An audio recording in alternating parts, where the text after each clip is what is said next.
Sounds good. Hey everyone, grab your tea. How's it going, guys? And relax. If you're new to this channel, my name is Tavala and this is my friend Tamai. Hello. He's a dentist and I'm a doctor and we're both working in London. We thought that in this video we'd talk you through the similarities and the differences working as a dentist and as a doctor, and also telling you more about the application process and our time at university. If you like the sound of that, then keep watching. The first question of the day is, the way we're going to do this is we're going to ask each other questions, and I've got a bunch of questions right here that you guys can't see, I'm afraid. You're going to have to keep watching if you want to know what the questions and answers are. So the first question I have for you, Tamai, is, have you always wanted to do dentistry? I didn't always want to do dentistry, actually. I initially studied biomedical science, and I didn't realise until I'd done a couple of years there that I didn't really enjoy being in lab. It was really lonely and I wanted something more clinical, basically.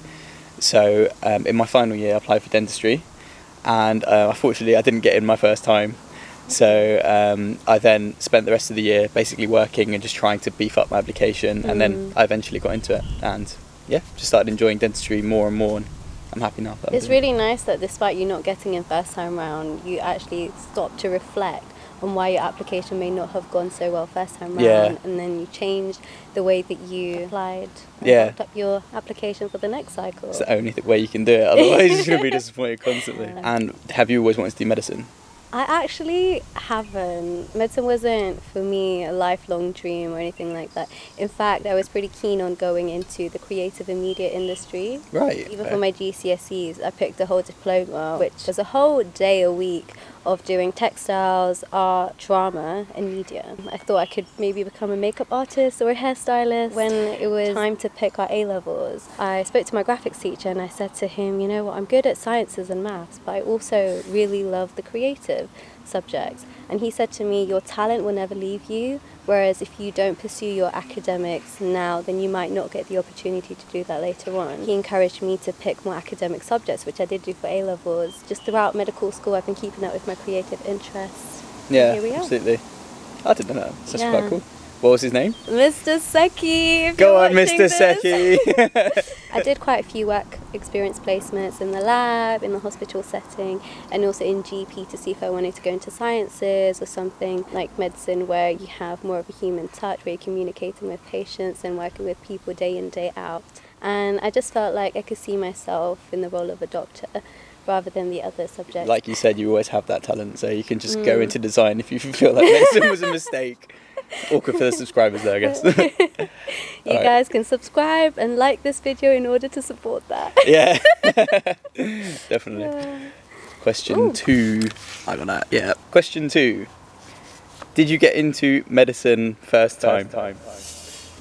Before we continue with question 2, I would like to thank Skillshare for kindly sponsoring this video. Some of you may already be taking classes on this online learning platform as a means of developing existing skill set or even developing new ones. Skillshare has a range of inspiring courses for the curious-minded. Topics include photography, freelancing, studying, illustration, and of course there are many more, so hop onto Skillshare to find something that interests you. Normally when I think of attending a course, I wonder if I have sufficient knowledge in order for the course to be of use to me. With Skillshare, I don't have to worry about that because it has classes to match all skill levels. You guys know me, I'm always striving to become better with my skills, and this platform encourages real growth, helping me to stay inspired as well as creative. From my previous videos as well as Instagram, you'll know that I've worked as an event photographer for a number of years now, and these days I'm leaning more towards portrait photography because, in case you didn't know, most events are in fact cancelled in the midst of this pandemic. I enjoy portrait photography more when it's outdoors because I feel that it helps give the photos that raw and natural vibe under natural lighting conditions, which helps the photos look a bit more candid. And I therefore really enjoyed Benjamin Heath's course on shooting in natural light.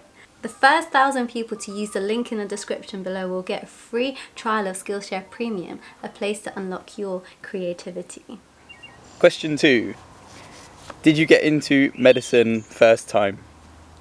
I actually didn't. Fun fact, you try, you fail. The only true fail is when you stop trying. So I applied in my, oh god, it's been too long. Year 12? Is that when we applied? Yeah, I don't know. I didn't do years at school, but let's say year 12. Let's say year 12, yeah. So I applied in the first year of, no wait, I need to actually think. When did I apply? It was the second year. After we've got our A-levels, our AS results, yeah. Wait, what do you mean by you didn't do years at school? We just called it first form to sixth form. No, we didn't do years. And this is in London? Yeah, it's in London. That's so interesting. It's a very Victorian school. Anyway, carry on. I applied to university in the second year of sixth form and I got quite a few interviews. However, my first medical interview I went to without having any practice. I just thought I'm a confident speaker, I can have decent chat with people. You don't think that other applicants had decent chat? It's bold. Where's the tea? Yeah, literally, yeah. How did that interview go? So here's the thing, I tried out something new. In the morning, I stayed over at my brother's accommodation because I was applying to the university that he was at. That's where my interview is. I went to Cafe Nero and bought 2 large lattes, having never bought lattes from Cafe Nero before. And it turned out that each of them had 4 shots in them. So I had 4 shots for my brother, 4 shots for me. My brother decided not to have any coffee, so I thought, okay, I don't want to waste it. It was quite expensive. It was like £3-4. I didn't want that to just go down the drain, literally. So I drank it. I was just buzzing at the interview. I still remember. I was just so happy and just jittery. It was really weird. And I think that with nervousness that I hadn't really thought would be a thing at the interview just compounded. I couldn't really stay focused. I still remember I left the interview feeling like I hadn't really sold myself or really expressed myself or just who I am really. That was the first interview I had. So Tarvala top tip, don't drink 8 shots of coffee before an interview. Please don't do that. I realise nowadays that I'm super sensitive to caffeine, so yeah, that was it. Don't do that. Yeah, don't do it. And yeah, I didn't get into medical school that year, so I applied the following year, and this time I had a lot more practice of interviews from places that I did work experience at, from family, friends, family as well. Just kind of getting used to talking about medicine and what I'd gained from work experience. And I also had now a really good friend, Manaza, shout out if you're watching this, which you probably are. I walked out the interview feeling like I had gotten in. It was good. Oh, good. So prepare for your interviews if you have interviews, even if you feel like you're one of those people who are confident, you have good chat. Sorry, that was a bee, carry on. You're buzzing. Literally. Even if you are someone who is confident when it comes to public speaking or just speaking generally, still prepare. Yeah, definitely. That's, if you take nothing from this video, that's the thing to take. Prepare for your interviews. Prepare. Yeah. I already mentioned that I didn't get in my first time. I got 0 offers. I didn't even get an interview. But then the only thing I changed was that I volunteered with an amazing charity who support people with autism, just because I felt like I was lacking in that area. And I then got 3 interviews, and at the university I obviously went to, I ended up talking about that volunteering for 10 of the 15 minutes of the interview.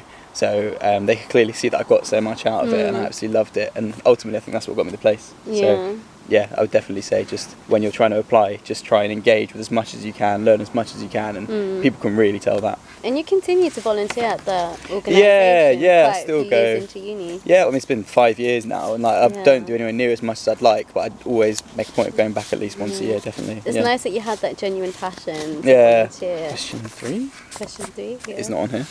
Question 3 I'm sitting on. There you go. It's blank. Question number 3. What was the hardest part about applying to dental school? For me personally, the hardest part was the UK CAT. I took it 3 times, and I just found it so difficult. The aptitude test, like the pressure, preparing for it. That for me personally was the hardest part. Definitely. For me, the hardest part was writing my personal statement, especially second time round, because second time round, as I took a gap year, I had all this wealth of experience, and it was just so difficult to summarize things that I'd learnt so much from one placement into a couple of sentences. Having said that, it was quite enjoyable having that as a challenge to learn to be more concise. Yeah. So then by the end of it, I had this personal statement that I actually felt reflected me. And that wasn't the case the first time around. The first time around, when I was writing my personal statement, I thought the more doctors had input and the more scientists had input, the better it would be. But then I was left with this piece that just wasn't me. I get you. So Yeah, second time around, it became a personal statement. And of course, if you would like more advice on personal statements, hit a like below and leave a comment for us. I'm sure we can make that video for you, definitely. Yeah, that would be really cool. Absolutely. I think you guys would enjoy it and learn a lot. I saw you do it, so I was like, I have to. Have you read your personal statement back now that you've finished uni? I haven't read it back more recently. For the first few years after starting uni, I would look back on it. When we have other things to apply for at university, especially in the preclinical years, if you're going for certain roles, and there were just some things on the personal statement that you can copy and paste because it was written so well. See, I would hate to read my dental one now. Really? I really would, because I feel like it would just be really embarrassing. You I don't know, because what? I had no idea about dentistry then. So. Yeah, you know what would be really cool? If you guys have left enough comments down below, oh no, we can read some things from our personal statements. Yeah, that would be an embarrassing. It'd be like one. reacting to my personal statement from 2011. 2015. To be fair, my first degree was 2011, so you weren't completely wrong. Yeah. Anyway. Did you say happy anniversary? I said anyway. Oh. Huh? No. I think your anniversary to your personal statement. Oh, no. Question 4. I'm going to go 4. GCSEs. Did you find that they were heavily weighted in terms of application for uni, and did unis basically care about them? The simple answer is no. Okay. As I told you guys, I did the Creative and Media diploma, which was 5 to 7 GCSEs. It ended up being a certificate. So I was only left with 7 real GCSEs. That's so crazy. I got into medical school with 7 GCSEs. I actually still can't believe you went with 7 GCSEs. That's mental. I had interviews from various medical schools. Of course. I think what was helpful when I applied in my second year after having my A-level grades is that they could see my A-levels were pretty decent. Yeah. I think once you have that, then what can they say about GCSEs? Yeah, definitely. Having said that, there are certain universities that have minimum requirements for GCSEs in terms of the numbers, also the grades. So do your research, and I do feel that I tailored my applications, especially the personal statement, and also how I prepared for interviews based on the universities I was applying to. It's interesting. I never thought about that. Yeah, it wasn't just like general. I tried to pick quite similar universities and then kind of just give them what they're really looking for. What they're looking for, yeah. Well, that sounds good. Yeah. That sounds really manipulative. No, you're just jumping through the hoops that they put. Yeah, exactly, it's fine. Adding on to what you said about some unis have minimum requirements and stuff, I obviously finished my previous degree. I applied for undergraduate dentistry afterwards, and I called up I'm going to name the shame now. I called up University of Liverpool, and I basically said to them, I'm applying for your undergrad course. I am a grad and I've got a first class degree, so is it okay if I apply just because you guys wanted A in English and GCSE and I got a B? I expected them to kind of turn around and be like, nah, Tam, it's okay. We don't need GCSEs were ages ago. You don't worry about that. But they said to me, if I want to apply to Liverpool, I need to retake English GCSE. English GCSE, despite the fact that I had a first class degree and I was applying to an undergrad course. And I was talking to the lady on the phone, so she knew I could speak English. So that was crazy. But exactly what you said, just look at the unis, make sure you meet their minimum requirements, because it still does matter for some people. Yeah. Call the admissions team and maybe find out, just to be sure. It's really interesting because for medicine, it pretty much clearly stated at the time that I was applying that minimum requirement for English language GCSE is a B. Yeah. So it's interesting that they turn around and say B isn't good enough, even though our courses are quite similar when it comes to entry requirements. Yeah. And even just, we're both doctors. So. Yeah, exactly. Liverpool just strict, I guess. I don't know. Sauce Liverpool. They missed their shot. What was dentistry like as a course? It was not difficult in terms of content. It was very just difficult in terms of you had to really be on the ball constantly. It wasn't the type of course where you could kind of just do the lectures, leave it to the last minute, revise and pass, like my previous degree was.